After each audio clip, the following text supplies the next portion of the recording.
Probando, probando. Ok. ¿Me vas a presentar? Ya? ¿Yo solito? ¿Yo solito? Ah, ok. Hola, buen día a todos, ¿cómo están? Pues, ¿cómo van?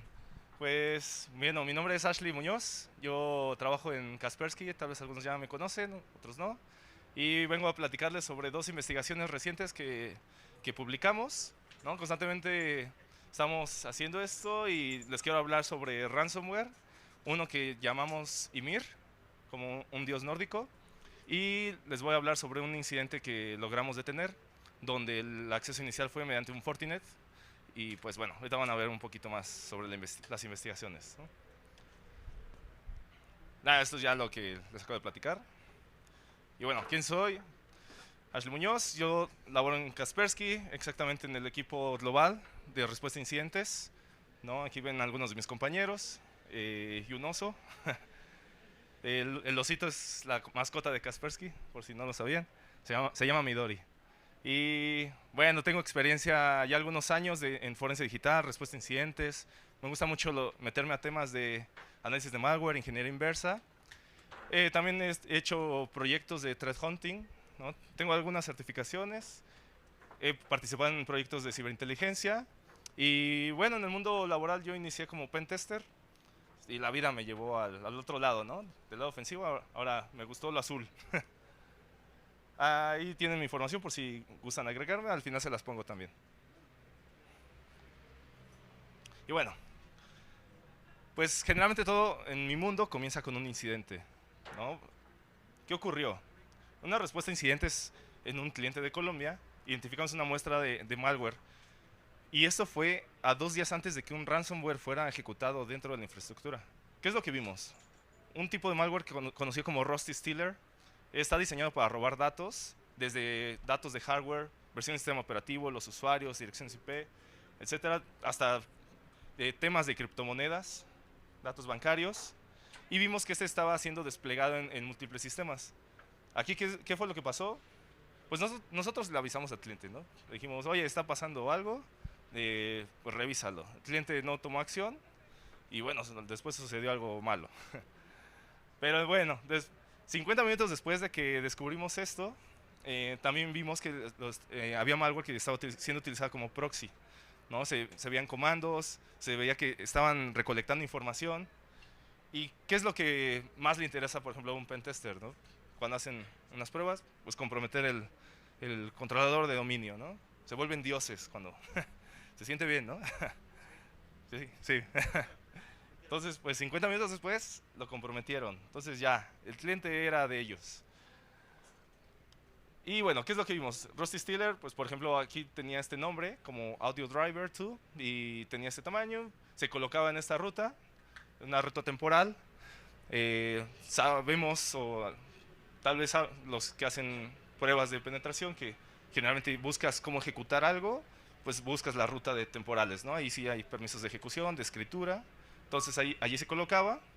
De hecho ya Kaspersky pues lo identificaba con ese veredicto. Y estas son algunas tácticas técnicas que identificamos de este Rusty Stealer y algunos command and controls, ¿no? A los cuales se conectaba. Y bueno, el ataque no paró allí. O sea, comprometieron el directorio activo y utilizaron las credenciales para moverse lateralmente. ¿Cómo lo hacían? Mediante WinRM o PowerShell Remote, ¿no? De hecho, durante la investigación identificamos dos scripts de PowerShell, que aquí los ven, con el mismo nombre, pero el tamaño es muy diferente. Uno es de 15 kilobytes y el otro es de 4, ¿no? Pero básicamente los dos apuntaban a un mismo command and control. Ya con investigación de inteligencia identificamos que esta IP, este command and control, está relacionada con infraestructura de Luma Stealer, ¿no? Estos scripts, pues bueno, eran ejecutados con algunas banderas en PowerShell, ¿no? Por ejemplo, en Hidden Window Style, ¿no? Donde se ejecuta mientras el usuario pues no le va a aparecer la ventana al usuario. El bypass de las políticas de ejecución, cuando pues evitas la ejecución de PowerShell, pero pues es fácil quitarlo, ¿no? Y algunas otras técnicas, por ejemplo, persistencia. Tenemos esta ruta. Este tipo de rutas, ¿alguien sabe cómo se conocen? Hay un término como más... ¿Mande? Es una llave de registro, pero las rutas que se utilizan para que los programas se ejecuten al momento de iniciar sesión. ¿Mande? ¿De Windows? No. Bueno, se llaman ASEPs. ¿Sí? ¿Las han escuchado? Sí, ¿no? ASEP significa Auto Start Extension Point, ¿no? Entonces hay diferentes rutas en Windows que pueden ser llaves de registro o pueden ser rutas dentro del mismo Windows, ¿no? En un subdirectorio. Entonces programas que instalamos que se ejecutan automáticamente, pues se coloca alguna referencia a estas rutas. Entonces se utilizan como persistencia para los malware. Y bueno, identificamos otras muestras y sus command and control. De hecho, por ejemplo, ahí colocamos algunas fechas en las que se vieron por primera vez y a los países a los que pertenecen: Australia, Ucrania, Alemania, etcétera, ¿no?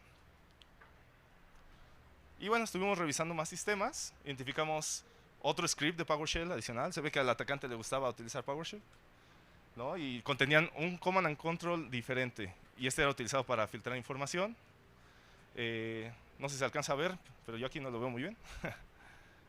Y bueno, una URI que incluye una clave única para cada víctima. Esto era interesante, o sea, cada víctima era identificada por estas claves y tenía ciertas funciones de búsqueda de archivos. Por ejemplo, aquí establecía la comunicación al command and control y filtraba la información, y lo hacía mediante la clave específica para que el atacante identificara a la víctima, ¿no? Ellos les llaman clientes. No sé si alguna vez han entrado a los blogs de los atacantes, ¿no? Entran y te dicen: bienvenido, aquí está la lista de nuestros clientes, ¿no? Y bueno, otras funciones como por ejemplo esta función, search root, buscan en todos los archivos. Y lo interesante es que hacía una filtración de la carga de archivos, ¿no? Con un tamaño mayor a 40 kilobytes y con una fecha de creación en específico. Y bueno, ¿qué hicimos? Recurrimos a ejecutar el script con este comando. Y sí, efectivamente vimos que había, este es una IP del command and control del atacante. Y no sé si alcanzan a ver, pero aquí dice detail incorrect upload data, ¿no?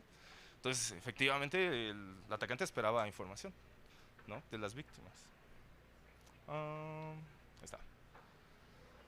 Y bueno, durante el incidente encontramos otras herramientas, como por ejemplo Advanced IP Scanner, Process Hacker. ¿Quién me puede decir para qué son? Ujú. Sí, sí, sí.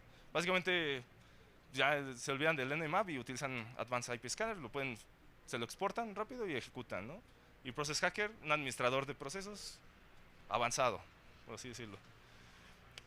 Y bueno, ¿qué pasó? Finalmente el atacante desplegó el ransomware, y así tenemos aquí un claro ejemplo del ransomware, ¿no? Algo que identificamos, habían rastros de que la muestra había sido autodestruida. Entonces ahí el problema es que no teníamos la muestra, no podíamos analizar ese malware. Pero ahorita viene algo interesante, ¿no?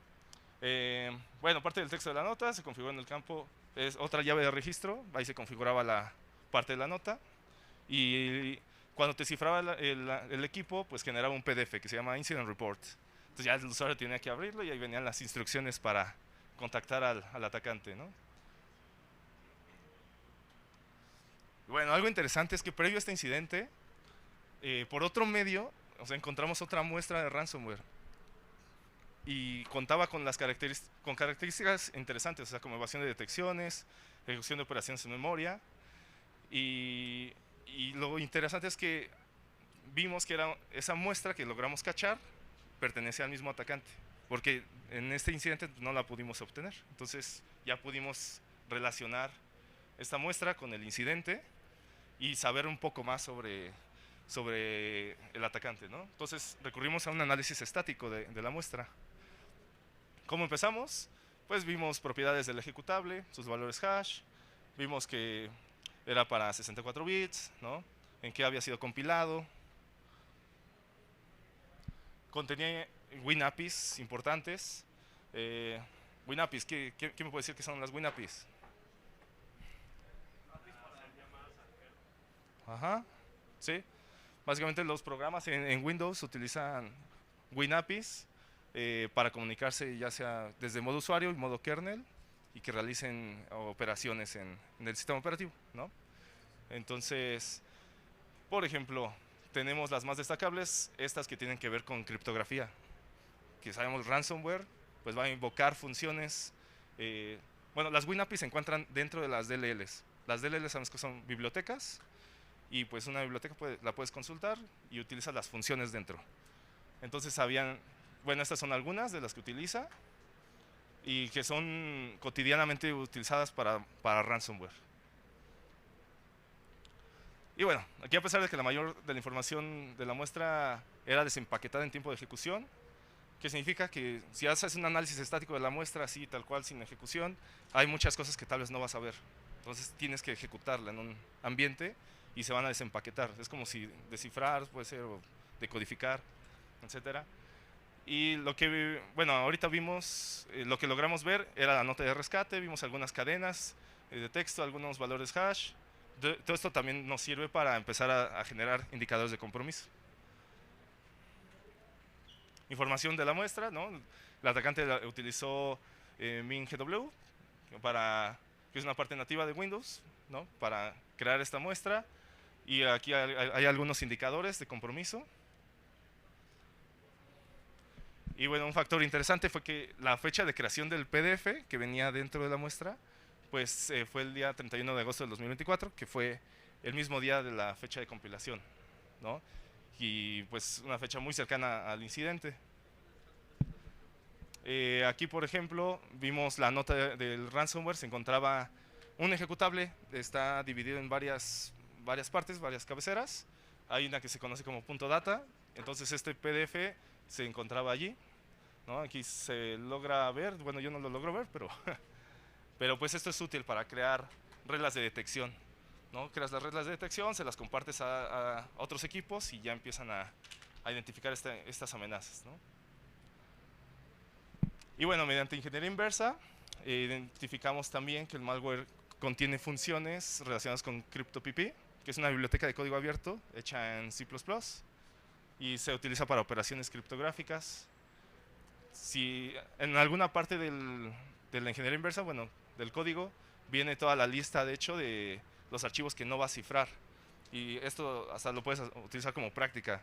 Tú a tus archivos, no sé, un PDF le pones .exe y ejecutas el ransomware y ya no te lo cifra, ¿no? Pero es porque tiene esta listita. Generalmente es una lista de los archivos que necesita Windows para estar funcionando. Porque si deja de funcionar, pues ya cómo le cobras a la víctima, ¿no? Después vino el análisis dinámico. Aquí ya hay el ransomware, pues lo metimos a un debugger y empezamos a identificar ciertas funciones, como por ejemplo memmove para cargar instrucciones a la memoria. Que vimos también que en alguna parte del comportamiento pues enumeraba los subdirectorios y archivos, digamos, hacía esa numeración de todo y ya después hacía el cifrado. Ahí está. También vimos cadenas que contienen locaciones del sistema de archivos de la víctima y que son usadas para compararlas con nombres de directorio comunes. Por ejemplo, esta es otra WinAPI, RTL Copy Memory. Y pues esta se encuentra, por ejemplo, en la biblioteca NTDLL y utilizaba otras DLLs que tienen que ver con criptografía. Y lo que identificamos fue que el algoritmo que utilizaba para cifrar los archivos es uno que se conoce como Chacha 20, ¿no? Entonces, pues cada programador de malware decide qué algoritmo utilizar. En este caso fue así. Posteriormente, en la ejecución, vimos que generaba el archivo PDF con la nota de rescate y con estas funciones pues lo colocaba en el equipo, ¿no? Aquí esta es parte de la nota de rescate. Vimos que contiene información sobre las instrucciones, sobre qué pasó supuestamente. De hecho, la nota dice que hubo una filtración de datos. Entonces eso nos llamó la atención. Entonces pues, tuvimos que investigar bien la muestra para ver si tenía capacidades de filtrado de datos y no lo tiene. Entonces los atacantes regularmente lo que hacen es, ellos con otros métodos filtran la información y ya después se descargan el ransomware y lo ejecutan, ¿no? Es raro, sí, es raro ver muestras que hagan todo, ¿no? Y entonces, pues bueno, posiblemente el atacante realizó el filtrado con otras herramientas como Rusty Stealer, SystemVC, etcétera. Por ejemplo, aquí al ejecutarlo, vemos que se crea un proceso PowerShell, hijo. No sé si lo logran ver, pero ahí es como la cadena de ejecución desde el padre y se van generando los hilos, ¿no? Y crea a su vez el proceso con host. Y aquí es igual una captura de ese comportamiento de la ejecución de los procesos. Ay. Y bueno, después se utiliza otra WinAPI que se llama WinExec. Entonces, cuando utilizamos PowerShell, regularmente se utiliza esta WinAPI y ahí vemos las instrucciones que utilizaba. Les puse aquí una explicación donde igual utiliza Windows Style Hidden para que no se vea en la pantalla del usuario. "-c pues va a ejecutar un comando que viene posterior a eso, que en este caso es que duerma por 5 segundos la muestra. Y después de los 5 segundos ya vemos que viene un comandito para remover un archivo, ¿no? Entonces en este caso pues se autorremovía a él mismo. Por eso es que en el incidente no lo logramos obtener. Y bueno, derivado de este incidente identificamos estos TTPs, ¿no? Aquí colocamos la información y todo esto nos sirvió para crear una red Layara y compartírsela al cliente y a otros clientes para que pudieran identificar posibles esta amenaza en su infraestructura, ¿no? Posiblemente. No viene la red Layara porque ya no ocupo, pero ahí viene el nombre. Y de hecho, como resultado identificamos una muestra similar que se originó en Pakistán, aunque realmente parecía como un binario de prueba que había sido enviado por el atacante hacia Virus Total, como que estaba haciendo pruebas a ver si qué antivirus lo lograban cachar, cuáles no. Y algo interesante es que la muestra esta utiliza un parámetro que se llama --path. Con esto le puedes decir solamente cíframe tal directorio, teóricamente, porque no lo realizaba, ¿no? Era como una versión de prueba, pero interesante, o sea, los ransomware tienen igual sus argumentos y los atacantes lo utilizan a su placer, ¿no? Dependiendo de cómo los fabriquen. Y pues bueno, otra característica interesante fue que ambas muestras no se autoeliminaban si utilizábamos el parámetro --path. Estuvo medio raro eso, pero al parecer indica que el atacante podría decidir que solo quería cifrar ciertos directorios de una máquina si estaba adentro. Y bueno, al final comparamos ambas muestras y notamos que la muestra final sí tiene las capacidades de cifrado, que es la muestra que sí se utilizó en los incidentes, y tiene cadenas adicionales y la extensión que utilizaba para los archivos ya cifrados, que es esa, y el PDF de la nota de rescate. Y bueno, asimismo al momento de nuestra investigación, únicamente 9 motores, o sea 9 antivirus, por así decirlo, detectaban este malware. Y algo interesante de esto es que, pues bueno, le asignamos el nombre de Ymir entre el equipo y ya una vez que lo publicamos, ya los demás antivirus empezaron a detectarlo y ya lo reconocían con el nombre de ransomware Ymir también. Y bueno, esa es parte de la primera investigación. Ahora voy con la segunda. Esta es más reciente. Todavía tenemos más recientes, pero ya bueno, ahorita les puse esta. Esta es de Fortinet Thread, así la llamamos. Les voy a explicar qué sucedió. Igual, ocurrió un incidente, por así decirlo. Identificamos una ejecución de un ataque hacia uno de nuestros clientes. Existían diferentes sistemas afectados, ¿no? Entre ellos un servidor Windows que estaba expuesto a internet. Pero aquí lo interesante es que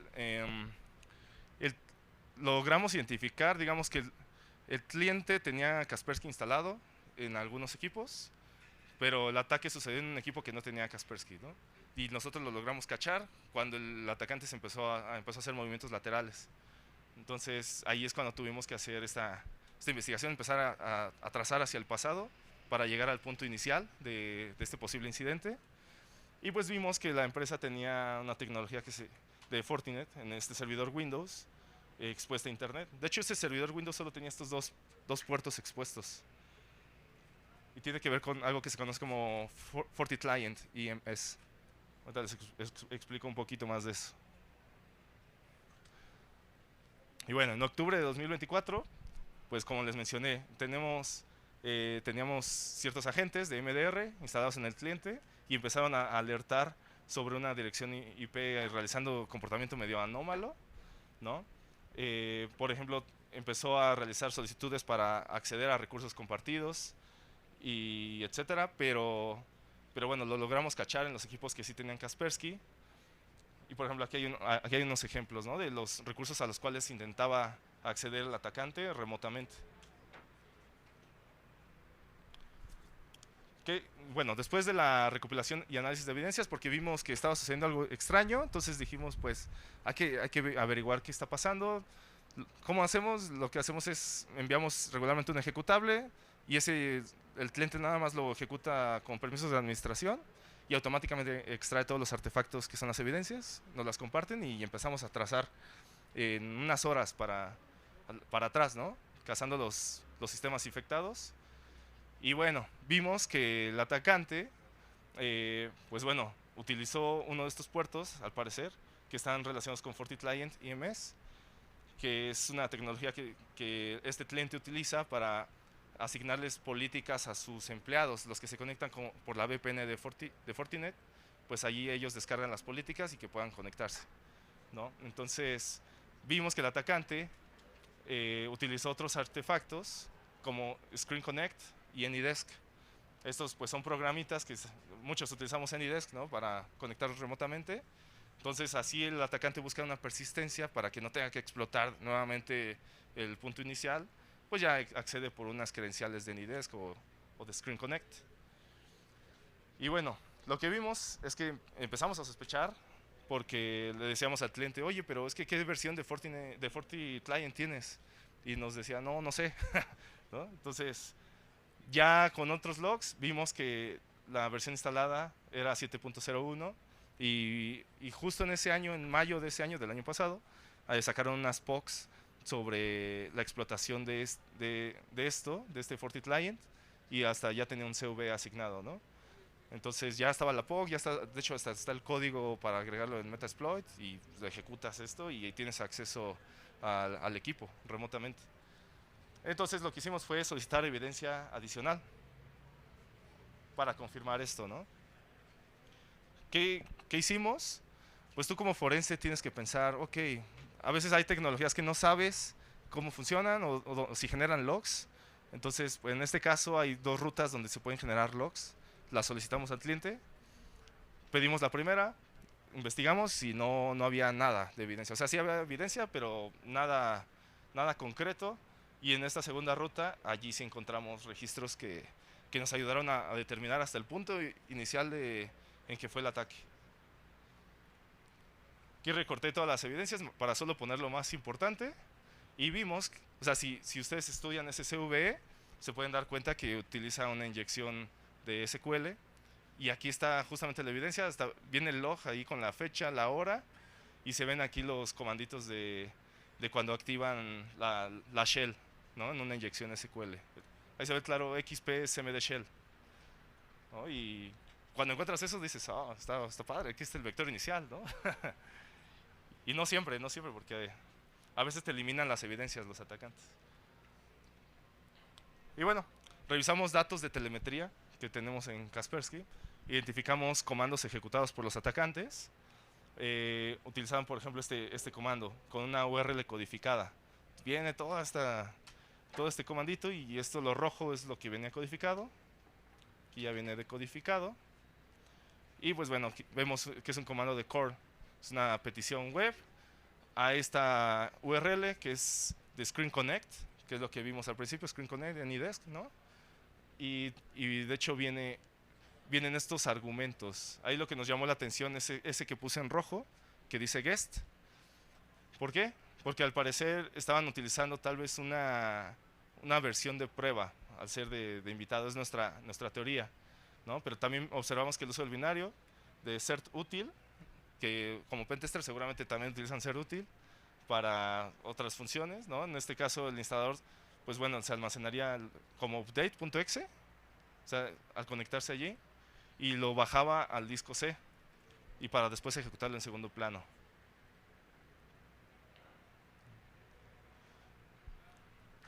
¿Qué más vimos? Los atacantes utilizaron herramientas adicionales para la enumeración de recursos, obtener credenciales, movimientos laterales, como por ejemplo Web Browser, PassView. Esta es una herramienta que mucha gente la utiliza como administradores, la ejecutas y obtienes contraseñas que están almacenadas en los navegadores, por ejemplo. Otra herramienta que vimos que los atacantes utilizaron era NetPass 64, y que es igual para recuperar contraseñas y Mimikatz, ¿no? O sea, el atacante iba con todo para recuperar contraseñas de los equipos. También vimos la ejecución de HR Sword, ¿no? ¿Esta la han visto? ¿La han ejecutado? ¿Han escuchado? ¿No? Es una herramienta básicamente hecha para evadir EDRs, o sea, busca darlos de baja, ¿no? Entonces, me toca verlo mucho en incidentes. Afortunadamente siempre la vemos y se bloquea, pero ¿no? Pero sí ves que los atacantes la intentan utilizar. Y de control remoto, pues AnyDesk y Screen Connect. Y bueno, tras confirmar el éxito de la explotación, pues ya recopilamos algunas pruebas adicionales. Por ejemplo, AnyDesk genera ciertos logs, ya hay que saberse la ruta. Por ejemplo, esta es una ruta y este es un log. Y allí vimos una dirección IP que empieza con 45. Y de acuerdo a nuestras fuentes de inteligencia, esta IP pertenece a la región rusa y pues ha sido relacionada con Cobalt Strike. También realizamos otro análisis de datos de la telemetría. Vimos que los actores amenazas han estado apuntando a varias empresas y algo interesante que vimos es, o sea, utilizan Screen Connect. No sé si logran verlo, pero del lado izquierdo cambia como el subdominio. Entonces, esto cambia de acuerdo como al cliente, es lo que estábamos viendo. Entonces hay muchas peticiones que estos atacantes han estado haciendo a Screen Connect. Y pues además identificamos intentos de descargar y ejecutar otros payloads, ¿no? Por ejemplo, esto indica claramente que otros atacantes han estado abusando esta vulnerabilidad, esta de FortiClient. No sé si a alguien le ha sucedido con algún cliente. Yo por ahí he escuchado que sí, dicen, ah, sí, uno de los nuestros también por FortiClient entraron. ¿No? ¿Nadie? ¿Sí? Sí, sí, sí. Y pues sí, hemos visto que está en constante ejecución esto. En cuanto a las regiones y países afectados, pues hicimos igual un pequeño trabajo para identificar estos países. Vimos que hay un sesgo menor hacia Sudamérica, ¿no? Aquí se ven algunos de los países. Y adicionalmente detectamos otros intentos de explotar este CVE de FortiClient mediante otros comandos muy similares. Pero esto lo que cambia aquí es que se utiliza un servicio gratuito que se llama, bueno, es de webhook.site. Este es el comando codificado y aquí ya está decodificado, ¿no? Y ahí vemos igual ejecución de PowerShell, webhook.site, y pues igual va variando todo dependiendo de la víctima. Y pues bueno, confirmamos que el atacante usaba este servicio para recopilar las respuestas de sus víctimas, de los que eran afectados por la vulnerabilidad. Identificamos 25 solicitudes a este sitio en tan solo 5 horas, el 23 de octubre. Y de estas 22 solicitudes, pues bueno, se originaron desde desde las direcciones IP de origen distintas, de 18 países diferentes, ¿no? Y 3 solicitudes más vinieron de la misma fuente, que están resaltadas en rojo, que son Alemania. Ese es el país que se repitió aquí más. Estas 3 solicitudes pues se originaron desde la misma dirección IP, que empieza con 135 de Alemania, y pues tiene una mala reputación asociada con robo de información en octubre y noviembre del año pasado. Y aunque no estamos seguros de que el actor de la amenaza haya abusado de esta dirección, o sea, parte de su red, nos haría falta todavía más información. Pero de acuerdo a nuestra inteligencia, lo que hemos visto, porque lo que sucedió es que aquí al atacante lo detuvimos antes de que realizara el impacto final, entonces ya no supimos quién era, ¿no? Pero de acuerdo a nuestra inteligencia, es que lo estamos relacionando con grupos como Conti y Lockbit, que hoy en día están pegando un buen. Y, y bueno, identificamos múltiples intentos de acceder a webhook.site y varias sospechas. Bueno, vimos una instalación de PRTG obsoleta, comprometida. Esta es una tecnología que te sirve para estar monitoreando y administrando de equipos. Y pues bueno, se veía que estaba siendo utilizada para probar el servicio de webhook.site. Hay información del certificado. Y bueno, esto es lo que traigo aquí de Fortinet. Y tengo algunas conclusiones, pero ya se trabó. Ya. Y bueno, como conclusiones para cerrar, pues en cuanto al primer incidente, es evidente que hay una relación entre los malware conocidos como Stealer Botnets, que funcionan como access brokers, y la ejecución del ransomware que vimos en el primer incidente. También el primer incidente, pues hay que tomar en cuenta que el resultado de fallar en una investigación temprana, pues bueno, más bien se le advirtió al cliente de todo lo que estaba sucediendo, no actuó y al final pues el ransomware sí se ejecutó, a diferencia del segundo incidente de Fortinet, donde sí se le avisó, se detuvo y el cliente quedó muy feliz, ¿no? Hay que resaltar la necesidad de mejorar las estrategias de respuesta, ¿no? No solo confíen en los endpoints, o sea, sí, los endpoints son muy buenos, pero hay que tener ciertas estrategias, estar monitoreando, etcétera. Tomar en cuenta las recomendaciones que te mandan tus proveedores.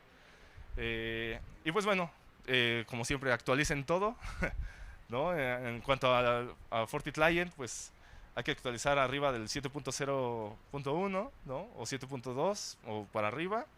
Y, y esto porque pues son tecnologías que van a estar expuestas a internet y pues son objetivo de los atacantes, ¿no? Y listo, esto sería todo de mi parte. Espero les haya gustado. Y si tienen preguntas, pues adelante. Ahí está mi información también, por si gustan contactarme. Gracias. Gracias. Justo aquí arriba, esta liga, en Secure List, es donde en Kaspersky ponemos todos los posts. Y bueno, esta es la liga donde están los posts en los que he participado, ¿no? Y ahí pueden ver, ya tenemos alrededor de unos 6. Entonces, este año, me parece que este año sacamos otro sobre el Paco Ransomware y tenemos otro reciente del año pasado. Ahí pueden ver todavía otras investigaciones muy interesantes. ¿Sí? Y bueno, muchas gracias. No sé, ¿alguna duda? ¿Alguien tiene alguna pregunta? Sí.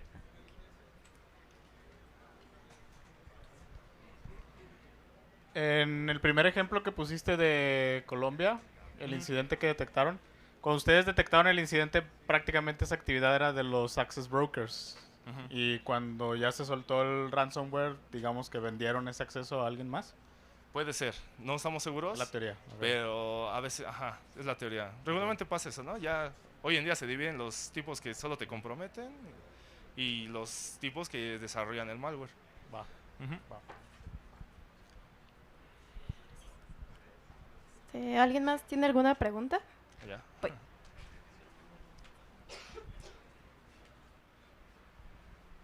Hola, hola. Hola. A mí me llama mucho la atención también el primer caso y sobre todo me llama la atención el cómo fue que descompusieron todo lo que pasó a raíz de un incidente. Y mi pregunta aquí es si en Kaspersky o ustedes como equipo siguen ya un proceso definido que va por etapas o cómo es que descomponen esto o esta línea de tiempo de la que hablabas. Ok. No existe como una metodología establecida. Es básicamente como arte. O sea, como cuando analizas malware, te dicen, esto es como un arte, ¿no? Tienes que ver por dónde empiezas y así. Pero pues no hay una metodología porque ese incidente pues sucedió. Ya traíamos la muestra. Esa muestra de malware ya la traíamos en radar. Ya estábamos analizándola. Y vimos y cazamos el incidente. O sea, fue de, todo es igual. Pero no siempre sucede así. O sea, eso fue algo bien peculiar, pero no hay una metodología. Tal vez la metodología en cuanto a forense, pues sí puedes bajarla más, donde está el incidente y hablas con el cliente, y te explica qué sucedió y ya le pasas no sé, buscas la manera en que te pase los artefactos para que tú empieces a investigar e ir hacia atrás, ¿no? Pero pues ya depende de tus capacidades, de tu conocimiento para hacer el análisis de malware y trazarlo con cosas de inteligencia y y eso a la vez con el incidente. Entonces, ya depende de Mucho cada uno. coco. Sí, mucho coco. Y algo muy interesante es que como el equipo es global, tú compartes tus ideas y subes todo, y los otros compañeros también suben más ideas y se nutre todo. Entonces está muy padre. Sí, por nada. ¿Alguien más? Sí, adelante. Me pareció curioso como comentas que el mismo ransomware especifica carpetas que no van a ser cifradas para que pues pueda exponer este PDF, ¿no? ¿Ustedes cómo pudieron recuperar pudieron recuperar esa máquina, su información, y me pregunto personalmente si es posible de esos archivos o localizaciones que no están cifrados, poder desde ahí intentar regresar la máquina mediante algún tipo de programa para que ya no esté pues Ya está cifrada. cifrado, ¿no? Ajá. Regularmente no. Regularmente cuando construyen los ransomware, pues buscan toda manera de eliminar esas posibilidades de que pueda regresar al pasado, ¿no? Por ejemplo, las volume shadow copies, ¿las has escuchado? Ah, ok. Conocen los puntos de restauración que hace Windows, ¿no? Sí. Eso lo hace mediante un servicio que son los BSS, es Volume Shadow Copies, BSS. Entonces, los ransomware generalmente traen instrucciones que van y eliminan todos esos puntos de restauración para que tú ya no puedas recuperar esa información que ya está cifrada, ¿no? Esa es una. Y la otra, ¿qué era al principio de...? Si pudieron recuperar Si pudimos recuperar, la no. información. Es raro, pero sí hemos tenido casos. Tenemos un equipo de análisis de malware enfocado en eso nada más. Ellos, en cuanto nosotros vemos una muestra de ransomware, se las mandamos y ellos nos dicen inmediatamente el algoritmo con el que está hecho, si es posible el descifrado o no. Ya tuvimos un caso muy bueno de éxito. De hecho, es de una investigación que di también el año pasado. Ajá. Y con el cliente logramos descifrarle todos sus discos. Sí, no puedo explicar los detalles porque sí es algo, Por privacidad, el ok. por qué, pero fue muy de las entrañas y se pudo. Entonces, sí, el cliente estaba fascinado. Qué padre, qué padre. Pero sí, los clientes nos buscan y nos dicen, oye, ¿nos puedes recuperar esto? Y no les decimos que no, les decimos, pues déjanos ver. Ajá, déjanos ver. O también nos ha pasado donde alguna llave la logras encontrar en viajando por ahí o algo así, y también Ok. podrías intentar descifrar. Descifrar la información. Ajá. Pero sí, por nada. ¿Listo? ¿Alguien más? ¿Ve?